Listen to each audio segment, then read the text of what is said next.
নমস্কার, আপনারা দেখছেন তুহিনার হেলদি রান্না। শীতকাল চলে গেছে কিন্তু বাজারে ফুলকপি এখন অঢেল। কিন্তু এখন ফুলকপি একদমই খেতে ভালো লাগে না। তবে বাজার থেকে যদি ফুলকপি আনে তখন তো তাকে রান্না করতেই হবে। তাই আমি আজকে ফুলকপিটা একটু অন্যরকম করে রান্না করেছি। ভাত, রুটি, পরোটা, লুচি সব কিছুর সঙ্গেই এটা খাওয়া যাবে। আর এই রান্নাটা আমি সম্পূর্ণ তেল ছাড়া করেছি। সবার প্রথমে ফুলকপিকে একদম ছোট্ট ছোট্ট করে কেটে নিয়েছি আর আলুকেও ছোট্ট ছোট্ট করে কেটে নিয়েছি। তার সঙ্গে দিয়েছি একটু বেশি করে কড়াইশুঁটি। তেল ছাড়া সমস্ত সবজিগুলোকে আমি ভেজে নিয়ে তুলে রেখেছি। আর কড়াটা পরিষ্কার করে এখন দিয়ে দিলাম তেল ছাড়াই ফোড়ন।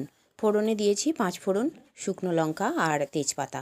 এরপর ফোড়নটা কিছুক্ষণ ভেজে নিয়ে আমি দিয়ে দিলাম অল্প অল্প করে রসুন বাটা আর আদা বাটা। আদা রসুনটাকে আমি শুকনো কড়ায় তেল ছাড়াই এখন ভেজে নেব। কিছুক্ষণ ভেজে নেবার পর আদা রসুনটা একটু কড়াই যখন আটকে আটকে যাবে বা জড়িয়ে আসবে তখনই এতে দিয়ে দেবো একটু একটু করে জল। এখন আমি একটুখানি জল দিয়ে দিয়েছি আর জলটা দিয়ে আদা রসুনটাকে আমি কিছুক্ষণ রান্না করে নেব। এইভাবে একটু একটু জল দিয়ে আদা রসুনকে রান্না করে নিলে আদা রসুনের কাঁচা গন্ধ চলে যাবে। এখন আমি আরও কয়েক সেকেন্ড এটাকে রান্না করে নেব। আর তারপর এতে আমি দিয়ে দেব টমেটো কাটা। দিয়ে দিলাম একটা টমেটোর অর্ধেকটা কাটা। এখন টমেটোটাকে আদা রসুনের সঙ্গে কিছুক্ষণ রান্না করে নেব। কিছুক্ষণ নাড়াচাড়া করলেই এতে এই টমেটোগুলো গলে যাবে। আর এখন এতে দিয়ে দিলাম একটুখানি জল, আর জলটা দিয়েও আমি কিছুক্ষণ এই টমেটোটাকে রান্না করে নেব। এখন এই টমেটোটাকে কিছুক্ষণ রান্না করে নেবার পর আমি এতে দিয়ে দেব কয়েকটা গুঁড়ো মশলা। সবার প্রথমে আমি দিয়ে দিলাম পরিমাণ মতো লঙ্কা গুঁড়ো, হলুদ গুঁড়ো আর দিলাম এখন কাশ্মীরি গুঁড়ো লঙ্কা। কাশ্মীরি গুঁড়ো লঙ্কাটা এতে দিয়েছি কালারের জন্য, এতে কিন্তু ঝাল হবে না। আর এখন দিয়ে দিলাম একটুখানি জিরে গুঁড়ো।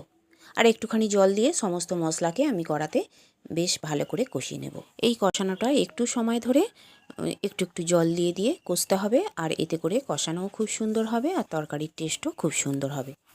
এখন আমার মোটামুটি এটা কষানো হয়ে গেছে।